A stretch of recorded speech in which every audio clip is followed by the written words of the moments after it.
महाकाय सूर्यकोटि समप्रभ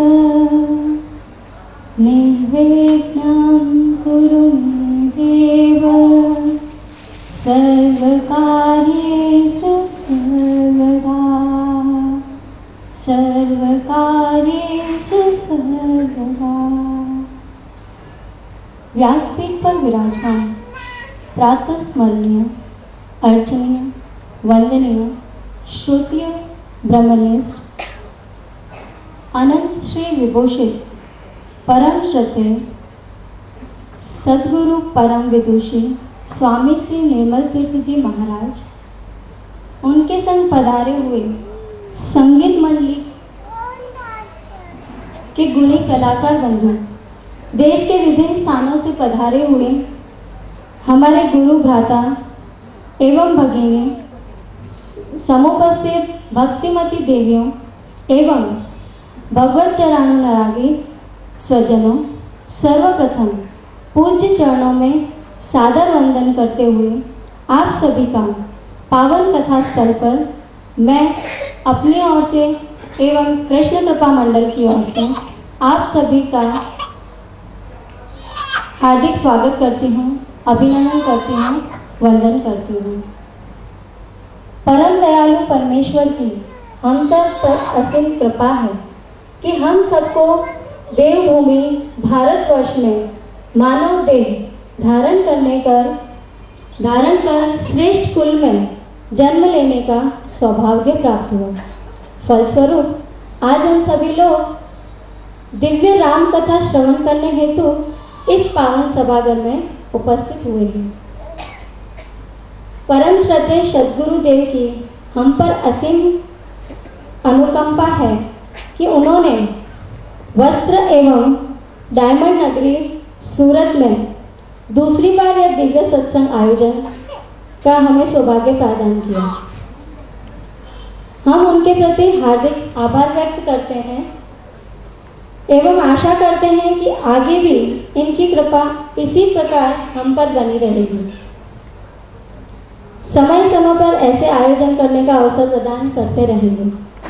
यह पावन सभागार अगले 7 दिनों तक मर्यादा पुरुषोत्तम भगवान श्री राम की कृपा से सद्गुरु ब्रह्म विदुषी श्री निर्मल तीर्थ जी महाराज और सद्गुरु की कृपा से झांकियां प्रस्तुत करने वाले भक्तगण, यानी कि प्रभु, गुरु और भक्तगण, ये त्रिवेणी संगम का स्वरूप धारण करेगा और यहाँ सत्संग गंगा सतत प्रवाहित होती रहेगी और हम सबको उसमें अवगाहन करने का सौभाग्य प्राप्त होगा।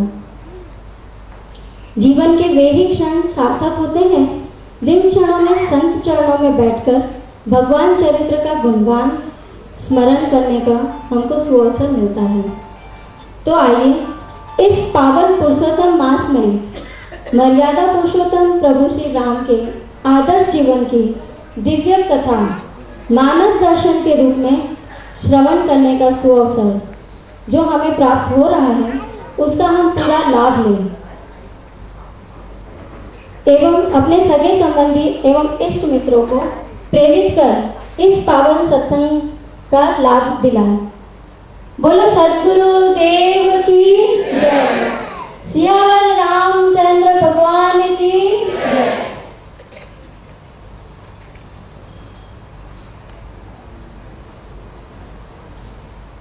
पहले स्वागत हुआ गुरुदेव का फूलों से, पहले स्वागत हुआ गुरुदेव का फूलों से, फिर हमारे वचनों से। अब जोरदार स्वागत होना चाहिए, जोरदार अपनी तालियों से।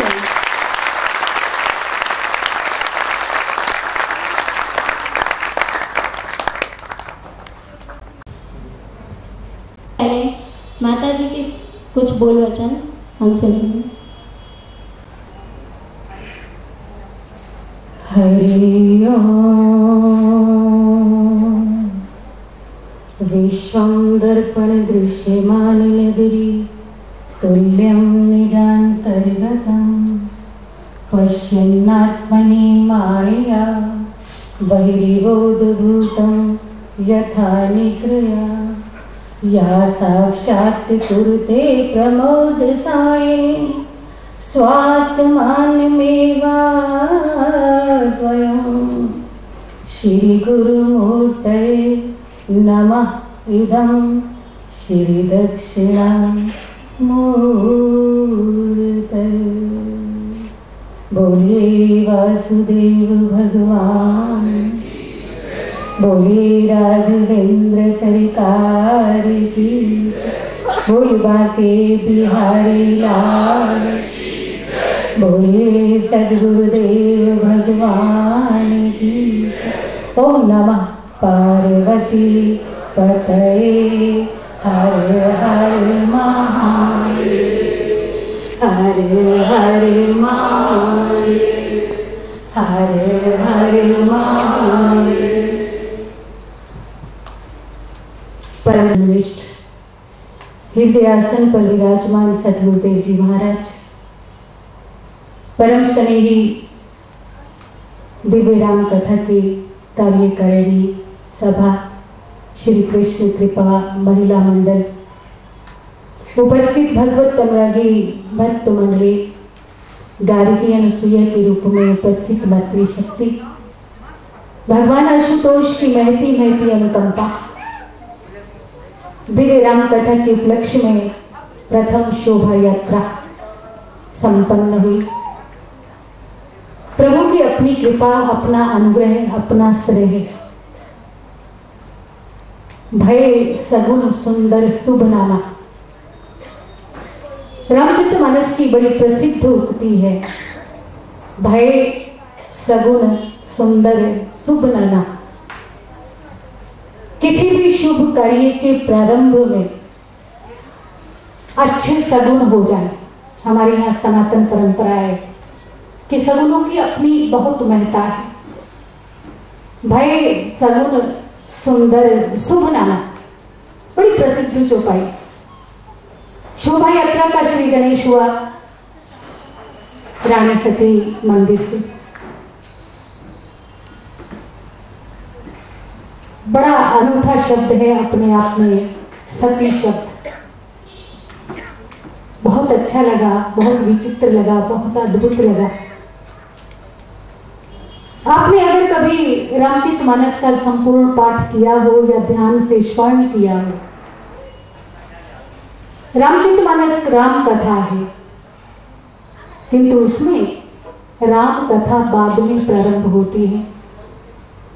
और सत्य तो यह है कि राम कथा श्री किशोरी जी के बिना संपन्न नहीं होती, श्री जानकी जी के बिना संपन्न नहीं होती।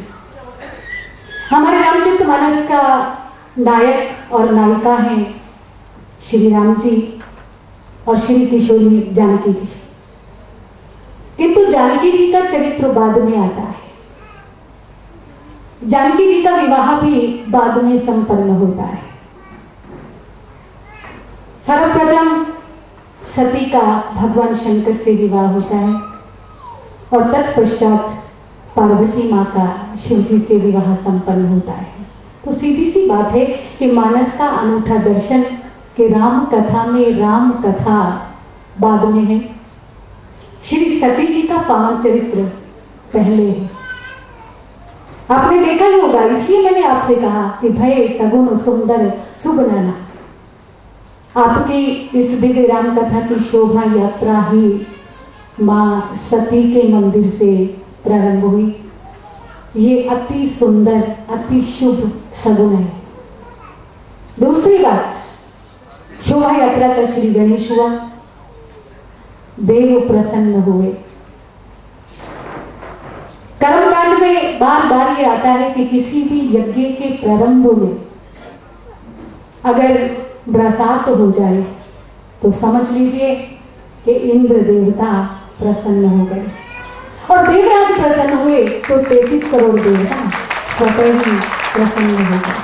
ये दूसरा सगुण, भय सगुण सुंदर शुभ नाना। हमारे भरत पुत्र बार बार कह रहे थे, माँ दिव्य कथा है तो दिव्य ही होगी। ये दिव्य शब्द अपने आप में बड़ा अलौकिक है, बड़ा अद्भुत है। और ये अलौकिक शब्द बार बार रामचरितमानस में आया।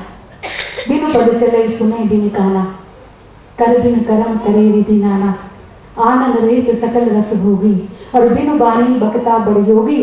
अस सब विधि अलौकिक करनी, और महिमा जासु जाई नहीं वरनी। सब कर परम प्रकाशक जोई, और राम अनादि अवधपति सोई। ये तीसरा सगुन है। चौथा सगुन अपने आप में शोभा यात्रा। और सच मानिए, विशेष तौर पर माताएं, मुझे कोई भी माता का रूप भिन्न नजर नहीं आ रहा। मुझे तो ऐसा लगता है कि जैसे सब कौशल्या हैं, सब सुमित्रा हैं, और सब मां कैकेयी का सुंदर, सत्य और शुभ रूप है।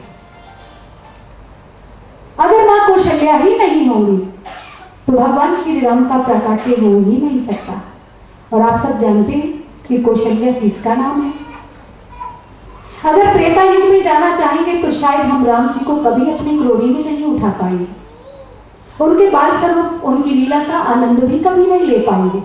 और अगर हम भावनात्मक वृत्ति में जाएं तो कौशल्या नाम शोभा का है। पहले शोभा यात्रा का आयोजन किया जाता है। शोभा नाम किसका है जानते हो? मंदिर वहां सब राजन रानी। बाबा से पूछा कि महाराज दशरथ के प्रांगण में कौन है? कौशल्या को देखा, सुमित्रा को देखा, कैकेयी को देखा। बाबा से पूछ दिया, बोले आपका तो ये कथा नहीं दर्शन है, आपका मानस दर्शन क्या कहता है? ये तीनों रानियां कौन है? और तब बाबा ने बड़ा विचित्र शब्द लिखा कि मंदिर महा सब रानी, और शोभाशील तेज के खानी। बोले कौशल्या मां को देखा, ये सामान्य स्त्री नहीं है। ऐसा लगता है जैसे शोभा ने मूर्त रूप धारण कर लिया। और कौशल्या ने किसको जन्म दिया? भगवान श्री राम को। तो जब शोभा ही नहीं होगी तो राम कहां से आएंगे? और राम ही नहीं होंगे तो राम कथा कैसे होगी? और राम कथा ही नहीं होगी तो उसमें एक मानव का मानस दर्शन कैसे समुपस्थित होगा? तो ये शोभा यात्रा पांचवा शगुन। तो भय सगुन सुंदर शुभ नाना। शोभा नाम मां कौशल्या का है, शील नाम मां कैकेयी का है, और तेज नाम मां सुमित्रा का है। ये तीनों शोभा शील तेज की खानी। और इन तीनों के घर में राम लक्ष्मण भरत शत्रुघ्न का प्रादुर्भाव। तो ये जो शोभा यात्रा थी, ये शोभा यात्रा सामान्य नहीं है, ये मां कौशल्या का आवाहन है, ताकि हम मां से ही प्रार्थना कर सकें कि मां जो लाल तुम्हारी क्रोड़ी में है वो अगर हमारे मानस स्थल में आ जाए, हमारे अंतस में आ जाए, तो हमारे जीवन में मोह का तमस सदा सदा के लिए विदा हो जाए। और एक ऐसा उजाला, एक ऐसा प्रकाश, एक ऐसी दिव्यता हमारे जीवन में आए कि पुरुषोत्तम मास में हम भी मर्यादा पुरुषोत्तम भगवान श्री राम का चरित्र सौशील्य, औदार्य, सौंदर्य हृदय गम कर सके और अपने जीवन चरित्र का निर्माण हम उसी तरह कर सके जैसे भगवान श्री राम ने नारायण होते हुए भी नर बनकर संपन्न किया। इति भावा, इतने शब्दों के साथ हम विश्राम देंगे अपने वक्तव्य को। सायंकाल की सभा में हम आप फिर एकत्रित होंगे। तो शगुन तो शुभ हो गए। जयकारा तो बोल दीजिए। सूरत नगरी में जयकारा बोलने का रिवाज नहीं है क्या? अगर है तो बोलिए ना। धर्म की, अधर्म का, प्राणियों में, विश्व का, भारत माता की, गौ माता की, वेद भगवान की, बोल सत्य सनातन धर्म की। हर हर महादेव।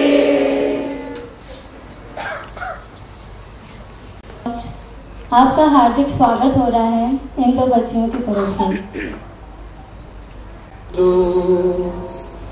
गुरुदेव महेश्वर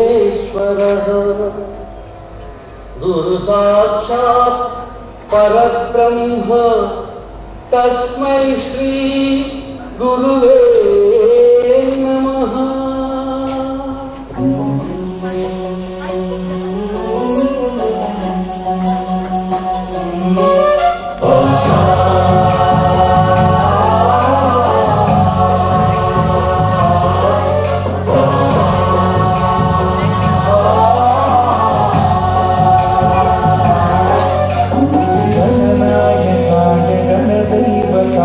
गणाध्यक्षाय धीमहि गुणशरीराय गुणमण्डिताय गुणेशानाय धीमहि गुणातीताय गुणाधीशाय गुणप्रविष्टाय धीमहि एकदन्ताय वक्रतुण्डाय गौरीतनयाय धीमहि गजेशानाय भालचन्द्राय श्रीगणेशाय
और कुछ झांकियाँ हैं, तो उन झांकियों में भी जो भी बच्चे बन, यहीं पर मैं अपनी वाणी को विराम देती हूँ।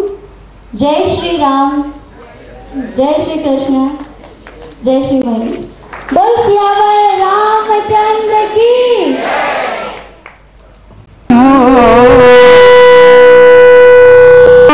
महारानी हो सरस्वती मेरी माँ, तुम ही तो जगत कल्याणी हो। तुम ही तो माँ महारानी हो सरस्वती मेरी माँ, तुम ही तो जगत कल्याणी हो। तुम ही तो माँ महारानी हो।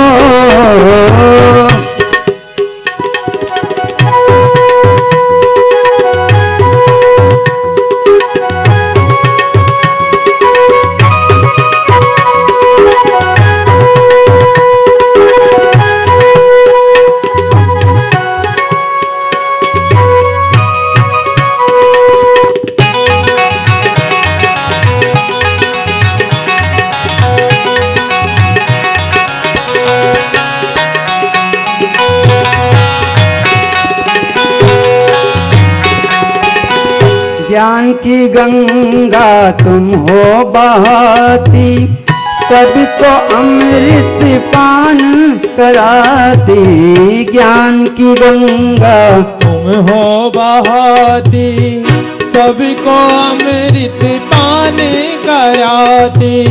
हंस वाहिनी ज्ञान दायिनी,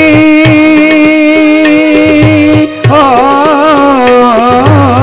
हंस वाहिनी ज्ञान दायिनी।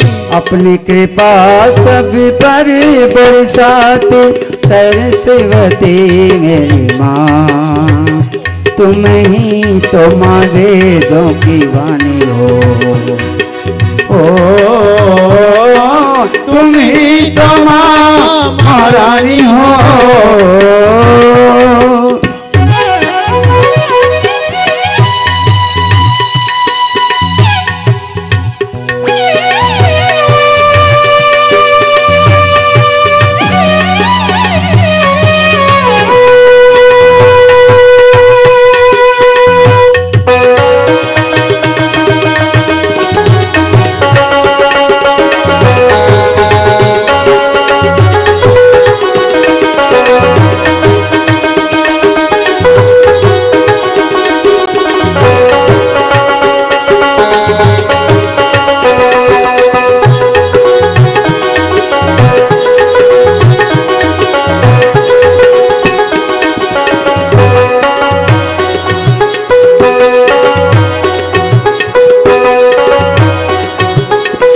मैया हमको भूले न जाना, चरणों में अपने दे दो ठिकाना।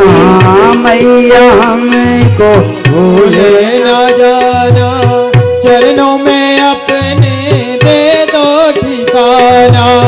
प्रार्थना सुन लेना हमारी,